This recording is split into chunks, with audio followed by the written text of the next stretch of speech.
कैसे हैं आप सभी। हमारे चैनल में आपका फिर से एक बार स्वागत है। आज मैं अपनी क्लास में एक ब्लॉक डायग्राम के जरिए आपको ये समझाने वाला हूँ, बताने वाला हूँ जो मोबाइल फ़ोन हमारा किस तरह से काम करता है। हमारे मोबाइल फ़ोन का जो डायग्राम होता है, यानी जो जिस तरह से मोबाइल फ़ोन जो मॉडिफाई किया हुआ होता है, पीसीबी में जो कनेक्शन होता है वो किस तरह से होता है। कोई भी कंपनी का फ़ोन हो, इसी तरह से इसका ब्लॉक डायग्राम होता है, इसी तरह से जो इसकी कनेक्शन होती है। तो ये चीज़ मैं समझाने की कोशिश कर रहा हूँ आपको एक डायग्राम के जरिए, जो हमारा मोबाइल फ़ोन किस तरह से, किस आईसी से कौन सा कनेक्शन जाता है, कैसे जुड़ा होता है, ये चीज़ समझाने का मैं कोशिश कर रहा हूँ। तो किसी भी मोबाइल फ़ोन को रिपेयर करने के लिए ये बेसिक स्ट्रक्चर जो होता है यही होता है, और चाहे पुराने फ़ोन हो या नए फ़ोन हो, उसमें रिपेयरिंग करने का जो फंडा होता है यही होता है। इसी फंडे के अकॉर्डिंग आपको रिपेयरिंग करना होता है। तो इसमें सबसे मेन चीज़ क्या है, मैं इस डायग्राम के जरिए ये आपको समझाने की कोशिश कर रहा हूँ जो कैसे क्या होता है, कैसे कनेक्टिविटी होती है और किसकी सप्लाई किस आईसी में जाती है। ये चीज़ें मैं आपको इस डायग्राम के जरिए समझाने का कोशिश कर रहा हूँ। और ये डायग्राम समझने के बाद आप ये समझ जाओगे जो कोई भी फ़ोन हो, हम किस तरह से उस पर हम काम कर सकते हैं, क्या इसके फंडे हैं रिपेयरिंग करने के। अब देखिए, जैसे कि सबसे पहले आप देखिए कोई भी मोबाइल फ़ोन है, उस मोबाइल फ़ोन के अंदर आप बैटरी लगाते हैं। तो बैटरी लगाते हैं किसी भी मोबाइल फ़ोन के अंदर, बैटरी जब लगाते हैं तो यहाँ से आप जो है बैटरी का जो वोल्ट होता है 3.7 वोल्ट टू लेकर के 4.2 वोल्ट तक, ये वोल्ट यहाँ से आपके बैटरी का वोल्ट जाता है। तो ये बैटरी का वोल्ट यहाँ से जो इन होता है, तो ये इन किस में होता है, पावर आईसी में, जिसको हम अभी पीएमआईसी के नाम से भी जानते हैं। तो ये पावर आईसी के अंदर ये वोल्ट इन करता है, और जब ये वोल्ट पावर आईसी के अंदर इन करता है, इसके बाद ही आगे की प्रोसेस हमारी स्टार्ट होती है। तो इसके अंदर ये वोल्ट यहाँ से इन करती है। तो पावर आईसी जो होती है, पावर आईसी से आपका ये समझ लो analogue mic, on off switch, इसके बाद आपका जो है हैंडसेट का स्पीकर लेफ्ट राइट, और हेडफोन का जो है कनेक्शन, ये भी आपके पावर आईसी से ही जुड़ा होता है। तो इसके आप ये समझ लो जो पावर आईसी जो होता है, पावर आईसी को पावर मैनेजमेंट के नाम से भी जाना जाता है। तो पावर आईसी ही पूरे सर्किट में वोल्ट को क्या करती है, डिवाइड करती है, वोल्ट को देती है। जो जहां पे जितना वोल्ट चाहिए वो वोल्ट यहीं से ये क्या करती है, आउट करती है। विभिन्न अलग अलग सेक्शनों के लिए, अलग अलग ड्राइवर आईसीओ के लिए यहीं से वोल्ट आउट करती है। अब क्या है, जैसे कि आपका ऑन ऑफ स्विच है, ऑन ऑफ स्विच जब तक फोन ऑन नहीं होगा तब तक आगे का प्रोसेस हमारा स्टार्ट नहीं होगा। तो यहाँ पे जो होता है आपके ऑन ऑफ स्विच होता है, तो ऑन ऑफ स्विच पे जो वोल्ट आपको मिलता है, ऑन ऑफ स्विच पे आपको वोल्ट मिलता है 1.8 वोल्ट से स्टार्ट होता है। बहुत सारे लोग बोलते हैं 2.8 वोल्ट आता है, लेकिन यहाँ पे क्या होता है, ऑन ऑफ स्विच होता है आपके, ऑन ऑफ स्विच पे 1.8 वोल्ट आता है, और 1.8 वोल्ट से स्टार्ट होता है।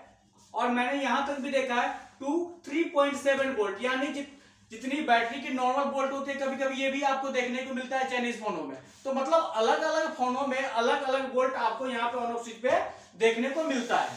इसके बाद आप देखिए, जैसे कि जब आप यहां से आप प्रेस करते हैं बटन को, तो ये क्या होता है, फिर यहां से इसकी प्रोसेसिंग शुरू हो जाती है और वोल्ट अलग अलग भागों में डिवाइड होने लगती है और अलग अलग पार्टों में बंटने लगती है। आगे हम चल के बात करते हैं, जैसे कि आप ये समझ लो आपके स्पीकर है, तो स्पीकर का भी कनेक्शन आपके किस में जा रहा है, पावर आईसी में जा रहा है। बहुत सारे अब फोनों में क्या करता है, बीच में कोई कंपोनेंट्स लगा दिया, ड्राइवर आईसी लगा दिया, लेकिन ये भी कनेक्शन किस में जाता है, आपके पावर आईसी में जा रहा है, पीएमआईसी में जा रहा है। हैंडसेट का इसका भी कनेक्शन किस में जा रहा है, आपके पावर आईसी में जा रहा है। अब ये देखिए, जैसे कि मोटर, वाइब्रेटर आप जानते होंगे, वाइब्रेटर होता है, तो वाइब्रेटर का भी सप्लाई जाएगा पीएमआईसी में ही जाएगा। लेकिन इसके अंदर क्या होता है, कुछ फोनों में आप देखोगे बीच में कोई ड्राइवर आईसी लगा दी जाती है, कुछ कंपोनेंट यूज कर दिए जाते हैं, और इसके बाद ये सप्लाई किस में जाती है, ड्राइवर आईसी में जाती है।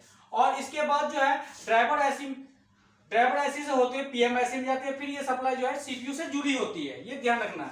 अब इसके बाद जैसे कि चार्जिंग है, चार्जिंग की सप्लाई, अब हम चार्जिंग की सप्लाई की बात करें तो चार्जिंग की सप्लाई जो है, ये चार्जिंग की सप्लाई जब जाती है किसमें, चार्जिंग आईसी में जाती है। डायरेक्ट चार्जिंग की सप्लाई नहीं पीएमआईसी में चली जाएगी, ये पहले जाएगी कंपोनेंट के द्वारा, अब यहाँ पे मैंने शॉर्टकट में एक डायग्राम के जरिए आपको समझाने की कोशिश किया है, जो चार्जिंग ऐसी मिस्ट्री सप्लाई जाती है तो ऐसा नहीं होता, तो यहाँ मैं गलत हूं। यहाँ पे क्या होता है, कंपोनेंट्स होता है और कंपोनेंट के जरिए ये चार्जिंग ऐसी के अंदर सप्लाई जाती है और फिर ये सप्लाई जो है फिर आगे पीएमआईसी में पहुंचती है। इसके बाद आप ये देखिए, जैसे कि आगे हम चल के बात करते हैं, जैसे हमारे मोबाइल फोन में क्या होता है, सेंसर काम करता है, तो सेंसर जो होता है, सेंसर का भी कनेक्शन आपके सीपीयू से जुड़ा होता है।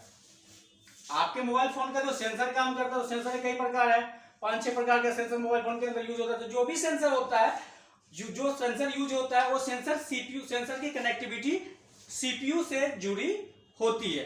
अब इसके बाद हम बात करते हैं, जैसे कि मोबाइल फोन में आपका होता है कैमरा होता है, कैमरा में प्राइमरी कैमरा होता है, सेकेंडरी कैमरा होता है, तो ये चीजें जो है, ये सप्लाई भी किससे जुड़ा होता है, आपका सीपीयू से जुड़ा होता है। तो ये सप्लाई भी आपके सीपीयू से जुड़ा होता है। अब हम बात करते हैं, जैसे कि मोबाइल फोन की डिस्प्ले है, तो मोबाइल फोन में डिस्प्ले है, मोबाइल फोन के डिस्प्ले में जो ग्राफिक्स आती है वो भी किससे आती है, सीपीयू से आती है। मेन इसका कनेक्शन कहां से आती है, सीपीयू से। लेकिन कंपनियां क्या करती है, अलग अलग कंपनियां हैं, अलग अलग सेट है। तो आपको मैं बताऊं, बहुत सारे फोनों में क्या होता है, जो डिस्प्ले की कनेक्शन जो आती है, बीच में क्या कंपनी लगा देती है, डिस्प्ले आईसी लगा देती है, डिस्प्ले फिल्टर लगा देती है, और उसके जरिए फिर सप्लाई पहुंचती है कहां पे, डिस्प्ले पे ग्राफिक्स के लिए सप्लाई पहुंचती है।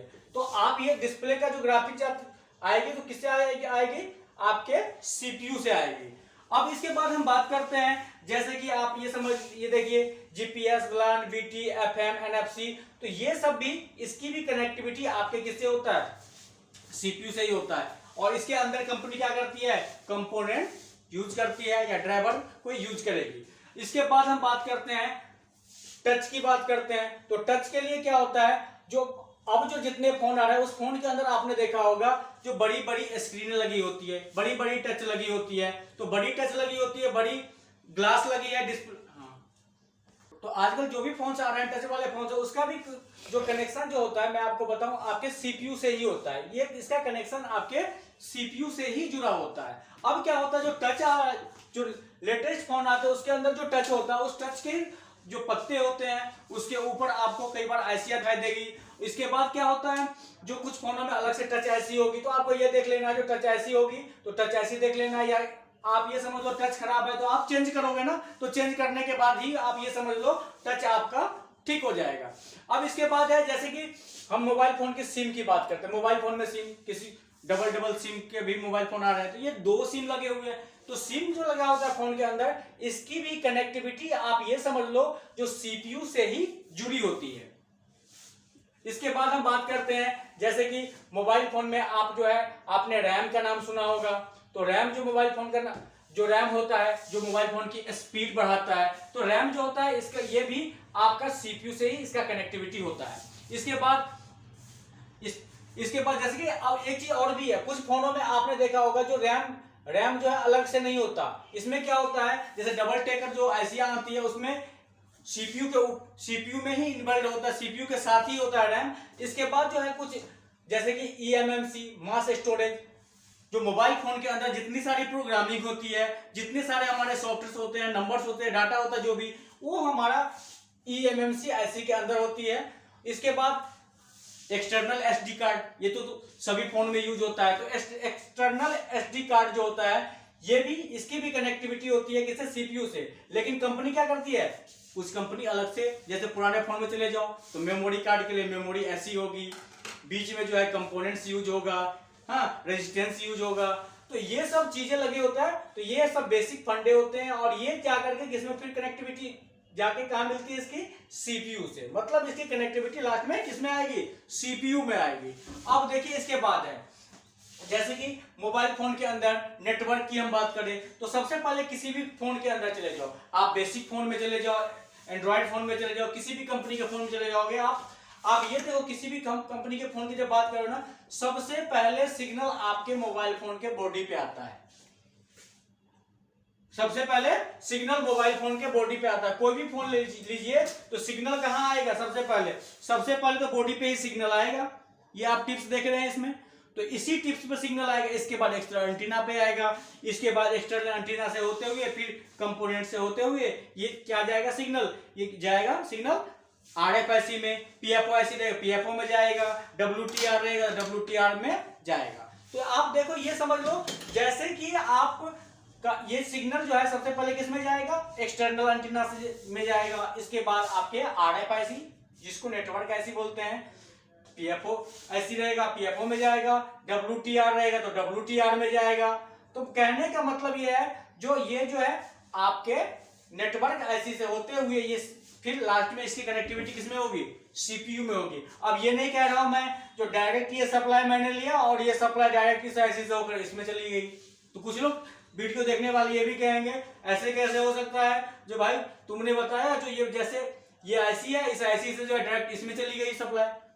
मेरे भाई कंपोनेंट्स लगे हो सकते हैं, ड्राइवर ऐसियां लगी हो सकती है और ये जरिए आगे सप्लाई पहुंचती है। तो इस डायग्राम के जरिए मैं ये कोशिश किया हूं बताने का, जो कि आप कोई भी फोन रिपेयर करोगे, चाहे छोटे फोन हो चाहे बड़े फोन हो, रिपेयर करने का फंडा यही होता है, यही प्रोसेस होता है। यदि आप एक फोन का प्रोसेस सही से समझते हैं, डायग्राम सही से समझ पाते हैं, तो आप कई फोन रिपेयर कर सकते हैं। और यह एक ऐसा फील्ड है, रिपेयरिंग टेक्निकल फील्ड एक ऐसा फील्ड होता है, इस फील्ड में आप जितना मेहनत करोगे, जितना आप प्रैक्टिस करोगे, जितना अंदर आप घुसोगे, उतना ज्यादा आपको नॉलेज मिलेगा। और इसमें ये नहीं जो आपने कई बार लोग बोलते हैं 40 दिन में कोर्स कर लीजिए, 30 दिन में कोर्स कर लीजिए, 15 दिन में कोर्स कर लीजिए। मेरे भाई ये क्या कर लोगे 15 दिन में कोर्स या 30 दिन में, टाइम लगता है, टाइम देना पड़ेगा आपको, इसमें आपको जुड़े रहना पड़ेगा। जब आप इसमें जुड़े रहोगे इस फील्ड में, तभी जाकर के आप आगे बढ़ोगे, तभी जाकर के आप सीख पाओगे। तो इस तरह से इस डायग्राम के जरिए मैंने आपको एक समझाने की कोशिश किया जो किस तरह से आपका फोन का ब्लॉक डायग्राम होता है। धन्यवाद। अगली क्लास में जब तो ये चीजें था आज का। तो आप जो है जैसे कि नेक्स्ट क्लास में हम मिलेंगे, तो नेक्स्ट क्लास में हम क्या करेंगे, अब जैसे कि सिम का है तो इसके डिटेल्स लेकर के हम आपके सामने आएंगे। जैसे कि चार्जिंग का है तो चार्जिंग का हम डिटेल्स लेके आपके सामने आएंगे। जैसे कि बैटरी का है तो बैटरी का सप्लाई कैसे कैसे जाता है आगे, तो ये डिटेल्स लेके हम आगे आएंगे। सेंसर होता है तो सेंसर कितने टाइप्स के होते हैं, तो ये सभी चीजें लेकर के एक एक करके हम आते रहेंगे अपने चैनल पे। और आपका सपोर्ट हमें बहुत जरूरी है, तो इसलिए हमारे चैनल को लाइक और सब्सक्राइब करें। धन्यवाद।